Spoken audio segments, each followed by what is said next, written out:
नेपाल कृषि प्रधान मुलुक हो। देशको कुल भूभागमध्ये 26,41,000 हेक्टरमा खेती गरिन्छ, अर्थात् 60.4% जनसङ्ख्या कृषि पेसामा आबद्ध रहँदै आएका छन्। नेपालको मुख्य पेसाको रूपमा चिनिने बहुसंख्यक मानिसहरूले अपनाएको पेसा भए पनि न कृषि पेसा व्यवस्थित बन्न सकेको छ, न कृषकको जीवन स्तर नै माथि उठ्न सकेको छ। पछिल्लो समय अव्यवस्थित रूपमा गरिने प्लटिङ व्यवसायले कृषि योग्य जमिन बालुवामा परिणत भएको छ। कृषि पेसा भन्ने बित्तिकै मानिसहरू ओठ लोबार्ने चलन छ। यो पेसामा आबद्ध मानिसहरूलाई अझै पनि सम्मानका साथ आफ्नो कर्म गर्ने वातावरण बनिसकेको छैन। कृषि पेसामा आबद्ध मानिसहरूले सम्मानित भएर जिउनु पाउनुपर्छ। नत्र सरकारले लिएको नारा समृद्ध नेपाल खुशी नेपाली नारामा मात्र सीमित नहोला भन्न सकिन्न। बेलबारी नगरपालिकाले कृषिलाई विशेष प्राथमिकतामा राखेर काम गरिरहेको छ। नगरपालिकाले एक वडा एक उत्पादनको नीति अंगीकार गरेर कृषिलाई बढावा दिने काम गरिरहेको छ। हरेक वडाले पनि हावा पानी र माटो सुहाउँदो बालीलाई प्राथमिकीकरणमा राखेका छन्।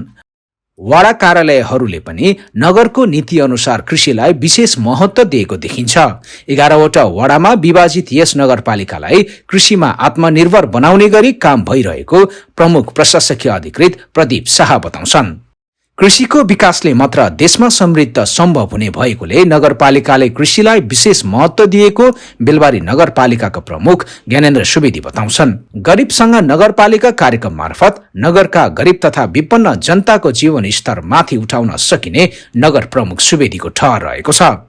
हाम्रो परिवेशमा मात्र विश्वव्यापी रूपमा हेर्दा सबैभन्दा स्थायी र स्थायित्व हुने खालको चाहिँ विषय चाहिँ कृषि भन्ने कुरो देखियो। यो चाहे त्यो कृषिका पाटालाई भनौँ वा त वित्तीय क्षेत्रलाई पनि भन्दाखेरि हामीले ब्याङ्किङ कारोबारका कुरामा पनि जोड्दा ब्याङ्कले पनि त्यति बेला ब्याङ्कका वित्तीय क्षेत्रका पनि मान्छेहरूसँग सम्पर्क गर्दा अथवा समन्वय हाम्रो अन्तर्क्रिया बेला बेला हुने गर्दा अब उहाँहरूको पनि बुझाइ चाहिँ यो ब्याङ्कले लगानी गर्ने क्रममा सबैभन्दा बेटर चाहिँ यो जमिनका कुरालाई भन्ने खालको फोकस उहाँहरूले पनि गर्नुभएको थियो। अथवा मैले भन्न खोजेको के त भन्दाखेरि सबै कुराले चाहिँ जस्तो खालको महामारी आए पनि यो जग्गा जमिन भन्ने कुरो चाहिँ यो चाहिँ स्थिर नै रहँदो रहेछ र त्यसबाट प्राप्त गर्ने कुरो चाहिँ त्यसको चाहिँ स्थायित्व अलिक बढी हुने रहेछ। अब बाँकी अरू अब यस्ता महामारी आउँदा जस्तो अब कोरोनाका क्रमले श्रम गर्ने मान्छेलाई अब अरू विषय उद्योग व्यापार व्यवसायका कुरा बन्द भएपछि त्यसको श्रम नै बन्द भयो। अब अन्य खालका व्यापारिक कुराहरूमा उसले चाहिँ कारोबार गर्ने कुरामा त्यो पनि बन्द भएपछि उसको चाहिँ अब आफ्नो दैनिक ज्यालादारीको कुरो बन्द भयो। तर कृषि क्षेत्र जमिन चाहिँ यस्तो रहेछ उसले जति बेला पनि त्यहाँ सामाजिक अहिलेकै कोरोनाकै कोभिडकै कुरालाई हेर्दा त्यहाँ सामाजिक दूरी र स्वास्थ्यको मापदण्डभित्र रहेरै पनि उसले कृषिका कामहरू गर्न सक्ने अवस्था देखियो। कृषि क्षेत्र त्यसमा नै महत्त्वपूर्ण रहेछ। यो दुनियाँले विश्वले नै यसलाई चाहिँ यकिन गरेको पनि कुरो देखियो। अब हाम्रो त अब अलिक आर्थिक रूपबाट हामी अरू हिसाबबाट हामी स्वाभिमानी भए पनि हाम्रो चाहिँ आर्थिक क्षमताको कुराले हामी कमजोर छौँ, तर पनि हाम्रो स्वाभिमान चाहिँ हाम्रो आफ्नो छँदैछ। त्यसमानेमा अब यो कृषिको क्षेत्रलाई हामीले प्राथमिकतामा राखेर जानुपर्छ भन्ने हिसाबबाट हामीले नगरपालिकाको स्तरबाट पनि हामीले विभिन्न खालका कार्यक्रम हामीले जोड्ने प्रयास अगाडिका दिन पनि थियो। अब यसपालि हामीले अझ त्यसलाई बढी जोड्ने क्रममा लागेका छौँ र यसपालिको कार्यक्रमभित्र ती कुराहरू छन्। कृषिका लागि सिँचाइको ठूलो भूमिका हुने गर्छ। नगरपालिकाले सङ्घ तथा प्रदेश सरकारको सहयोगमा नगरभरि सिँचाइको सुविधा पुर्याउने काम गरिरहेको छ। त्यसमा वडाहरू आफैले पनि सिँचाइका लागि काम गरिरहेका छन्। नगरपालिकाको दक्षिणतर्फ रहेको वडाहरू खेती योग्य जमिन प्रशस्त रहेका वडाका रूपमा परिचित रहेका छन्। यी वडाहरू अनाज भण्डारको रूपमा पनि चिनिन्छ, तर सिँचाइको असुविधा भएका कारणले अपेक्षा गरे अनुसारको उत्पादन लिन नसकेको किसानहरूको गुनासो रहेको छ। नगरपालिकाले सिँचाइ नभएका क्षेत्रका किसानहरूलाई बोरिङ तथा स्यालो ट्युबवेल प्रदान गरेर सिँचाइको व्यवस्था गर्ने गरेको छ। आफ्नो वडालाई कृषिको हबको रूपमा विकास गर्ने योजनाका साथ अगाडि बढिरहेको बेलबारी नगरपालिका वार्ड नम्बर 9 का अध्यक्ष नगेन्द्र खड्का बताउँछन्। बेलबारी नगरपालिका 9 वडा एउटा उत्पादनको दृष्टिकोणले यहाँ सबै किसिमको बालीहरू फसलहरू चाहिँ एकदम अत्याधिक रूपमा राम्रोसँगले उब्जनी हुने उर्वर भूमि छ यहाँ। त्यो उर्वर भूमिलाई सदुपयोग गर्नको लागि हामीले परम्परागत कृषि प्रणालीलाई अन्त्य गर्दै अहिले आधुनिकरण कृषि प्रणालीमा जोड दिनुपर्छ भन्ने मनसायका साथ हामी सिङ्गो नगरपालिका साथै वडा कार्यालय लागेको छ। यसमा हामीले विभिन्न प्रदेश र केन्द्रीय सङ्घीय सरकारसँग पनि हामीले केही आशा गरेका छौँ। उहाँहरूको नि यस क्षेत्रमा यो एउटा उत्पादनको क्षेत्रलाई ठुलो भोल्युमको रूपमा थ्याक्ने वडा भएको हुनाले यस वडालाई के विशेष गरेर उहाँहरूले निगरानी गरून्, त्यस्ता प्रदेश र केन्द्रीय स्तरका योजनाहरूबाट पनि यसलाई समेटेर लैजाउन् भनेर हामीले कार्यक्रमहरू पेसेका छौँ। तर अपेक्षित अनुसार हामीलाई अब उहाँबाट चाहिँ आइसकेको छैन र हामी उत्पादनलाई जोड दिनलाई र उत्पादनकोबाट हामी आत्मनिर्भर हुँदै यहाँ स्वरोजगार बनाउनलाई र उहाँहरूले यहाँबाट निकासी हुने अन्न बाली चाहिँ अझै योभन्दा परिणाममा धेरै निकासी गर्नलाई हामी लागि परेका छौँ। अब हामीले बेलबारी नगरपालिकाले 1 वडा 1 उत्पादनमा जोड दिएको छ। त्यसमा पनि हामीले 9 वडा कार्यालयलाई चाहिँ हामीले धानको जोनको रूपमा अलिक यो चैते धानको चाहिँ जोनको रूपमा हामीले यसलाई डेभलप गर्ने जमर्को गरेका छौँ। त्यसअनुसार हामीले किसानको माग अनुसार उहाँहरूले मागेको बिउहरूमा चाहिँ हामीले सहुलियत दरमा बिउहरू उहाँहरूलाई चाहिँ उपलब्ध गराइदिने गरेका छौँ। त्यसमा प्राविधिक सहयोग पनि हामीले गर्ने गरेका छौँ र किसानहरूले गत वर्ष लगेको बिउको अहिलेको बाली एकदम राम्रो र उहाँहरू किसानहरू एकदम सन्तुष्ट भएको हामीले पाएका छौँ। त्यो अलावा हामीले अन्य पशु र कुखुरा पालन, गाई पालन, बङ्गुर पालन, अन्य यो बेमौसमी तरकारी खेतीमा पनि उहाँहरू चाहिँ किसानहरू लाग्नुभएको छ। उहाँहरूलाई पनि हामीले आवश्यक किसिमको तालिम गोष्ठी अथवा उहाँहरूलाई अलिक दक्ष यहाँ विज्ञ ल्याएर हामीले तालिम र उहाँहरूलाई अनुभव सिकाएर हामीलाई उहाँहरूलाई पनि केही किसिमका सपोर्ट हुने खालका हामीले यन्त्रहरू वितरण गरेका छौँ वडाले र यसलाई अझै बढोत्तरी दिनलाई हामीले अन्य निकायहरूसँग नै पहल गरिराखेका छौँ र उहाँहरूले हामीलाई माग गरेअनुसार बिउ बिजनका कुरा, अलिक टर्नेलका कुरा र यो कुखुरा पालनहरूलाई चाहिँ फर्महरूलाई चाहिँ ती किसानहरूलाई चाहिँ अलिकति दक्ष बनाउनलाई भेटनेरी तालिमहरूको पनि हामीले व्यवस्थापन गरेका छौँ र अहिले यही हामी कोही तालिममा पठाउने क्रममा छौँ। कोही अहिले व्यवसायिक पशु भएर पशुपालन गरेर बस्नेहरूलाई हामीले केही सामानहरू पनि वितरण गरेका छौँ अहिले चाहिँ। अब हामीले नयाँ योजना हामीले यो नगरवासीलाई चाहिँ आत्मनिर्भर बनाउने उद्देश्यले हामीले सबै यहाँका गरिब विपन्न परिवारलाई हामीले केही 32 घर परिवारलाई चाहिँ हामीले बाख्राका पाठापाठी वितरण गरेका छौँ। उहाँहरूलाई अलिक सहज होस्, जीवनयापन गर्नलाई सहज हो र उहाँहरू आर्थिक पाटोलाई पनि उहाँहरूको सबल होस् भनेर हामीले उहाँहरूलाई पाठाहरू वितरण गरेका छौँ। त्यस अलावा हामीले यसपटक हामीले यो अहिले कृषिलाई नै जोड दिएर गर्नलाई यसपालि पनि हामीले धानको बिउहरू मा फेरि हामीले अझै गत सालभन्दा अलिक धेरै परिणाममा हामीले सहुलियत दिन खोजेका छौँ र हामीले यो प्रधानमन्त्री आधुनिकरण कृषि भनेर एउटा सरकारी हाम्रो नेपाल सरकारको योजना छ। त्यसमा चाहिँ हामीले यो वार्डलाई समावेश गरेर यो धान जोनलाई चाहिँ अझ व्यापक रूपमा बनाएर यहाँका प्राविधिक यन्त्रहरू किसानहरूलाई दिएर र यहाँ उत्पादन बढाउने कुरामा हामी लागिरहेका छौँ। सायद यो वर्ष हामीलाई त्यो योजना चाहिँ हामीलाई पर्ने सम्भावना छ। हामीलाई अलिकति आवश्यकता परेको भनेको किसानले उत्पादन बढाउनलाई हामीलाई सिँचाइको कुराहरू समस्या छ। सिँचाइका कुराहरू अब हाम्रो मातहतले हाम्रो वडाले मात्रै सिँचाइ व्यवस्थापन गर्न नसक्ने अवस्था छ, आर्थिक हामीसँग अभाव छ। त्यसो हुनाले नगरपालिका त्यस्तै प्रदेश र केन्द्र सरकारले यहाँका सिँचाइका स्रोतहरूलाई चाहिँ व्यवस्थित गर्ने कुरामा लागिदिनु पर्यो भन्ने हाम्रो भनाइ छ र अलिकति नगरले पनि योजनाहरू विनियोजन गर्दाखेरि अब हाम्रो पकेट क्षेत्र धान भएको हुनाले, धान बाली भएको हुनाले यसमा नगरले पनि यसलाई चाहिँ नगरको एउटा पकेट क्षेत्रको रूपमा घोषणा गरेर नगर स्तरीय योजनाहरू पनि यसमा समावेश गर्न आवश्यक छ भन्ने म उहाँ नगरपालिकालाई पनि अहिले तपाईँहरूकै माध्यमबाट नै म अलिकति अनुरोध गर्न चाहन्छु। त्यस अलावा अब किसानहरूले बेलामा बिउ मल नपाउने छ, बिउ मलको अभाव छ। गत वर्ष यो मलको अभावले गर्दा किसानहरू साह्रै हाहाकार भएको थियो।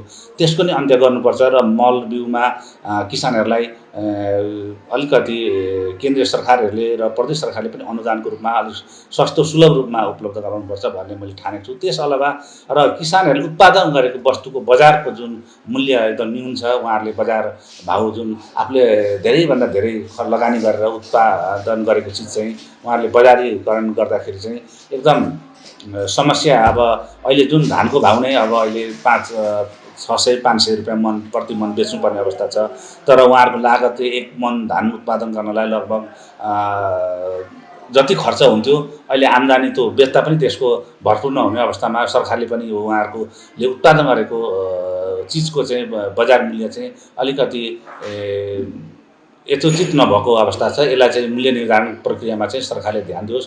किसानहरूलाई मारमा परेका छन्, उहाँहरूलाई चाहिँ अलिकति यो मूल्य निर्धारण गरेर आर्थिक रूपमा लाभ हुने अवसर दिलाइदियोस् भन्न चाहन्छु। कृषिको राम्रो भविष्य देखेर नगरपालिकाले यस क्षेत्रमा लगानी गरिरहेको छ। सामूहिक खेती गर्न किसानहरूलाई प्रोत्साहित गरिरहेको छ। किसान स्वयं पनि सामूहिक खेती तथा सामूहिक पशुपालनबाट राम्रो आम्दानी समेत लिन सकेकोमा मक्ख छन्। नगरपालिकाले कृषिसँगै पशुपालन, नगदे बाली, माछा पालन लगायतका व्यवसायलाई पनि प्रोत्साहन गर्दै आएको छ। किसानलाई प्रदान गरिने विभिन्न व्यवसायसँग सम्बन्धित तालिमले उनीहरूलाई व्यवसाय विस्तारमा थप सहयोग पुगिरहेको बेलबारी नगरपालिकाका कृषि शाखा प्रमुख विनोद दाहाल बताउँछन्।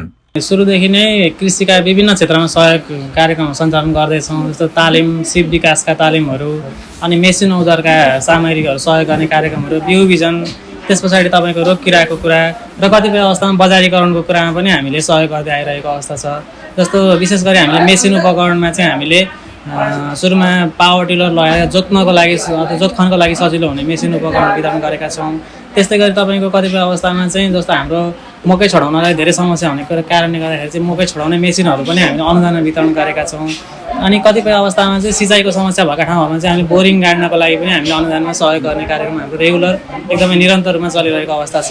त्यसका अलावा हामीले समय समयमा बिउ बिजनहरू, उन्नत जातका बिउ बिजनहरू वितरण गर्छौँ र साथै किसानहरूको चाहिँ अहिले विभिन्न खाले रोग किराहरूको प्रकोप पनि खेतीबारीमा धेरै हुने हुँदाखेरि चाहिँ हामीले समय समयमा आकस्मिक बाली संरक्षणका कार्यक्रमहरू सञ्चालन गर्ने, बाली शिविरहरू चलाउने र आवश्यक परेको खण्डमा चाहिँ विषादीहरूको लागि पनि उहाँहरूलाई सहयोग गर्ने सम्बन्धका कार्यक्रमहरू हामीले गरेका छौँ। त्यस्तै अर्को कुरा गर्दाखेरि चाहिँ हामीले बजारीकरणको लागि समेत ध्यान दिएर हामीले बीज वृद्धिका कार्यक्रमहरू ल्याएका छौँ। त्यसमा चाहिँ कस्तो छ भन्दाखेरि उन्नत जातको बिउ ल्याउने र किसानहरूले चाहिँ त्यो मूल बिउ ल्याइसकेपछि उहाँहरूले चाहिँ उन्नत बिउको रूपमा चाहिँ बिउकै रूपमा चाहिँ उहाँहरूले बजारमा लगेर बेच्न पाउने अथवा बेच्ने ठाउँ पनि हामीले निश्चित तोकिदिने अथवा जहाँबाट ल्याएको छ उसैले चाहिँ पछि उत्पादन भएको सामग्री चाहिँ खरिद गरिदिने भन्ने तरिकाले चाहिँ किसानले बजारमा भन्दा बढी दाममा चाहिँ बेच्न पाउने अवस्थाको सिर्जना गरिदिने लगायतका कामहरू हामीले गरेका छौँ। नगरपालिका, हाम्रो बेलबारी नगरपालिकाको भूगोल हेर्दाखेरि चाहिँ कृषिमा सम्भावना धेरै भएको ठाउँ हो र सम्भावना भएको ठाउँमा केही न केही चुनौतीहरू हुन्छन्। जस्तो अहिलेको अवस्थामा हेर्ने हो भने रोग किराहरूको प्रकोप चाहिँ अलिकति हामीले हिजो देखेको भन्दा आज फरक, अघिल्लो वर्ष देखेको भन्दा अहिले फरक हुने कारणले गर्दाखेरि चाहिँ त्यो एउटा किसानहरूलाई त्योबाट चाहिँ बचेर उत्पादन बढाउनको लागि आफैबाट चुनौती देख्छु मैले। त्यसका लागि हामीले केही आफ्नो हदसम्म हामीले भ्याएसम्म त गरेका छौँ, तर त्यो पर्याप्त छैन। त्यसका अलावा भने चाहिँ किसानहरूले, ठुल्ठुलो किसानहरू हुन्छ अहिलेको यो अवस्था लकडाउनको कुराहरूले गर्दाखेरि चाहिँ बजारीकरणको समस्या छ। त्यो चाहिँ एउटा उत्पादन पनि नहुने होइन भएको छ, धेरै दुःख गरेर उत्पादन भएको छ, त्यसलाई ठ्याक्कै बजारमा पुर्याउने विषयमा चाहिँ एउटा समस्या अथवा चुनौती छ। र अर्को कुरा के छ भने प्राविधिक एउटा हुन्छ नि सेवा प्रवाह गर्ने विषयमा पनि अलिकति सीमित जनशक्ति भएको र अलिकति प्रदेश अथवा सङ्घीय सरकारहरूबाट जति किसानहरूले अपेक्षा गर्छन् त्यो बराबरको सिधा अब सामान्य किसानहरूको पहुँचमा नपुगेको कुराहरूलाई पनि मैले एउटा एक प्रकारको अथवा समस्या अथवा चुनौतीको रूपमा लिएको छु। कृषिलाई प्रवर्धन गर्ने अभिप्रायले विभिन्न वडामा कृषि सडकहरू निर्माण भएका छन्।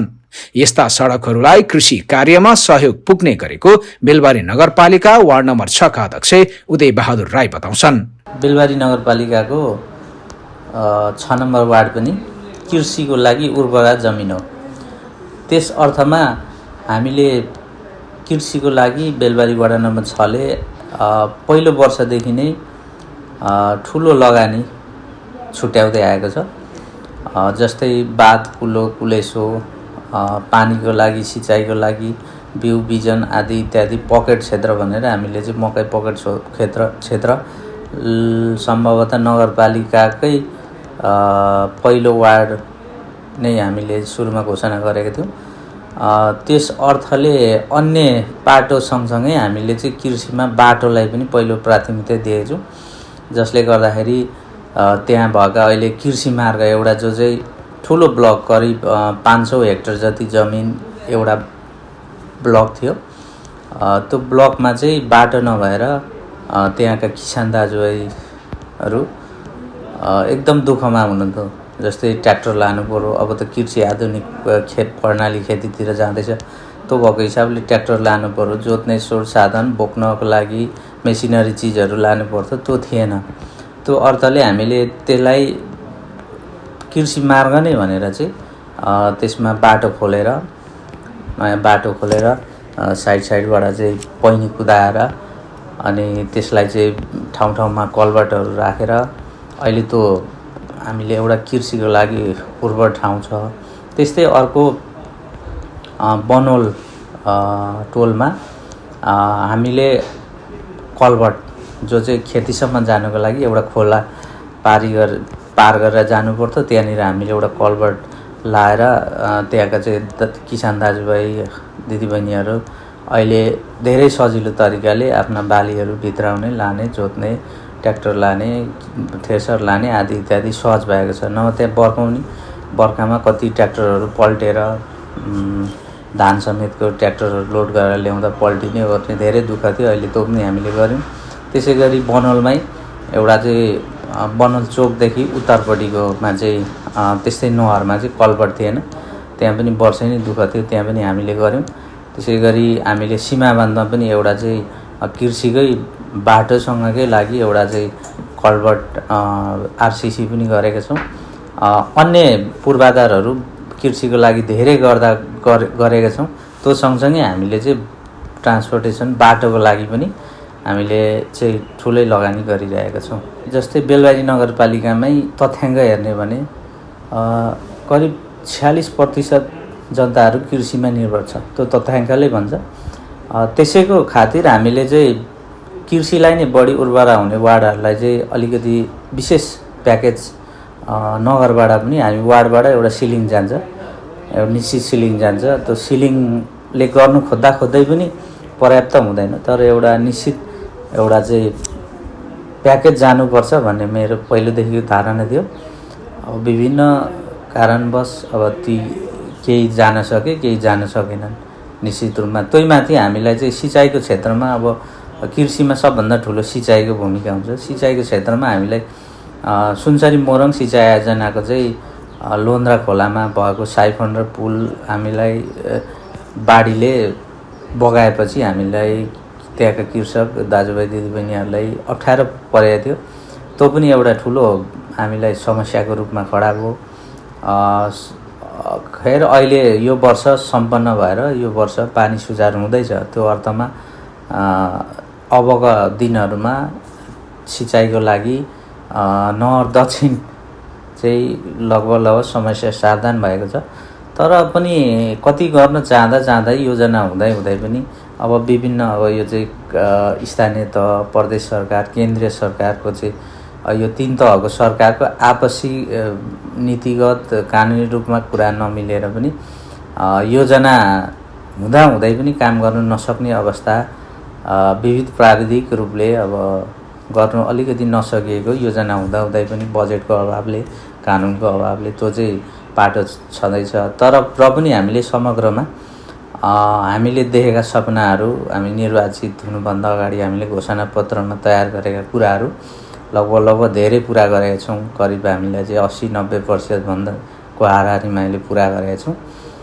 विभिन्न बजेटको अभाव हुँदा चाहिँ मोरङ सुनसरी सिँचाइ योजनासँग संयोजन गरेका छौँ। त्यस्तै गरी हामीले प्रदेशमा तहको चाहिँ कृषि शाखा, कृषि मन्त्रालय अन्तर्गत कृषि शाखा पकेट क्षेत्रको पनि हामीले चाहिँ एउटा पकेटको चाहिँ कार्यक्रमै चाहिँ धान जोनको पनि लिएका छौँ। योजना हुँदै पनि तर कतिपय कामहरू समयको अभावले अघि भने मैले नीतिगत कुराले पनि केही अप्ठ्यारो परिस्थितिहरू ल्याउँदो रहेछ र पनि हामीले जहाँसम्म गर्ने कोसिस गरेका छौँ। नेपालको कुल गृहस्थ उत्पादनमा 27% योगदान रहेको कृषिको विकास बिना देशको समृद्धि सम्भव छैन। तर कृषि र यो पेसासँग जोडिएका मानिसहरूलाई हेयका दृष्टिले हेरिनु कृषि पेसा भन्दा ओठ लोबार्ने अवस्था आउनु कतिसम्मको दुःखको कुरा हो। तसर्थ अधिकांश जनताले मुख्य पेसाको रूपमा अपनाउँदै आएको कृषि पेसालाई व्यवस्थित र मर्यादित बनाउन आवश्यक छ।